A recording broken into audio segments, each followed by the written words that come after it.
नबी पाक सल्लल्लाहु अलैहि वसल्लम के बाल मुबारक ना बहुत ज़्यादा घुंघरदार थे और ना बहुत सीधे, बल्कि इन दोनों कैफियतों के दरमियान में थे।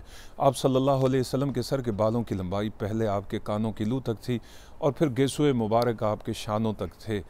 आप सल्लल्लाहु अलैहि वसल्लम ने सारी ज़िंदगी अपने सर और दाढ़ी के बाल में तेल लगाया और कंघी करते रहते थे। आप सल्लल्लाहु अलैहि वसल्लम अपने सर के बालों में दरमियान में से मांग निकाला करते थे।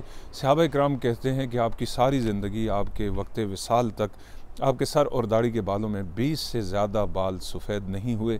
हिज्जतुल विदा के दिन नबी पाक सल्लल्लाहु अलैहि वसल्लम ने अपने सर के बाल काटे और वो बाल सहाबा इकराम में तकसीम हुए और हज़रत उम्मे सलमा रज़ी अल्लाह तआला अन्हा ने हुज़ूर सल्लल्लाहु अलैहि वसल्लम के बाल मुबारक एक शीशी में महफूज करके रखे थे।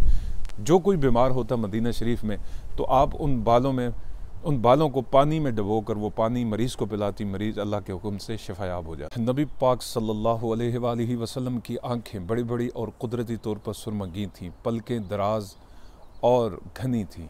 आप सल्लल्लाहु अलैहि वसल्लम की पुतली की स्याही खूब स्याह थी और आँखों की सफ़ेदी खूब सफ़ेद थी, जिनमें हल्के हल्के बारीक सुर्ख डोरे नज़र आते थे, जिससे आपकी आँख का हुस्न और ज़्यादा बढ़ जाता था।